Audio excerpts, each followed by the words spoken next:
I was taught at uni, when you're trying to measure someone's mental health, you use a questionnaire like a DAS-21, a depression, anxiety, stress score. And these questionnaires are pretty effective. They're 80 to over 90% effective in quantifying someone's mental health. But what if there was a better way? A way there you could actually track someone's physiological health where you're not relying on their subjective scores. And that's what the HRV is, heart rate variability. And so heart rate variability can actually track your levels of stress, and is actually a key metric that is used to track people's mental health. And so heart rate variability tracks the time difference between each heartbeat. So if you've got a heart rate of 60 beats per minute, potentially your heart rate beats once every second perfectly. And if that happened, you would have a low HRV because there's no difference between each beat. They're all beating exactly 1 second after each other. But if you've got a high HRV, then your heartbeat might beat once and then 0.8 seconds later, and then 1.4 seconds later, and then a second later. So there's a big difference and gap between how often your heart's beating, and so you've got a high heart rate variability. And so what does this actually mean? And so if you've got a low heart rate variability, what that means is your sympathetic nervous system is more active, and that's our fight or flight nervous system.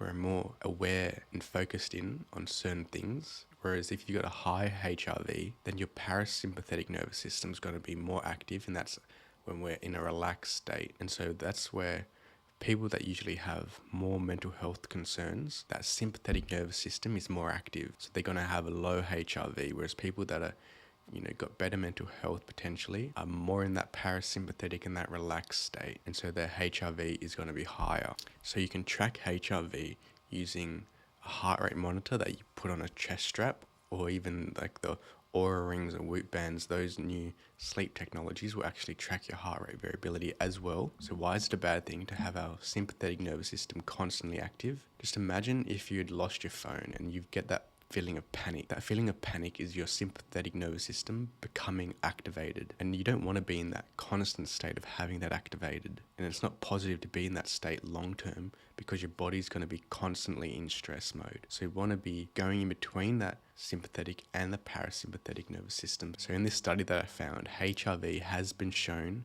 to be a useful clinical marker of the psychopathology, which represents the combined effect of the parasympathetic inhibition as well as the excessive sympathetic activation. And so what that means is HRV can actually track whether the sympathetic nervous system is activated and the parasympathetic system is inactivated. And so the HRV actually tracks that. So it's a reflective marker of someone's level of stress in their body. Now we've figured out we can actually use HRV to track someone's level of stress and their mental health.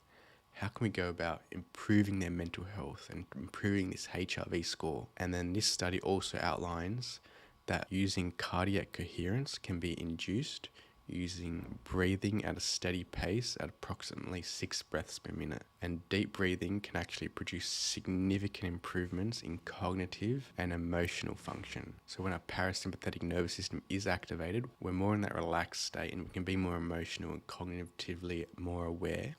So that's what we want to get to, and we can do deep breathing. So 6 breaths per minute. We breathe in for 5 seconds, and then you breathe out slowly for 5 seconds. And then what that does is it actually reduces your stress levels. It reduces that heightened awareness state that your body's got to be in when you're activating the sympathetic nervous system. So we want to control our breathing, control our breath, and we can use that to improve our heart rate variability. Because also when you start to breathe out slowly, your heart rate actually slows down. And so we want to be doing that to control how much stress we're in. Now, I hope you found this video valuable, as you can use it now to go out and track your own mental health or other people's mental health using heart rate variability and tracking it. And then you can go out and improve that heart rate variability through doing deep breathing. Now, I found this really helpful in actually understanding that we can actually track physiological metrics within our body track our mental health. And so I didn't actually know this until I found out about this study. And so I hope I'll link it in the description and you can read it yourself and try and apply this knowledge to yourself or in others. Now, I hope you found value out of this video. If you did, please subscribe, and I'll see you in the next video.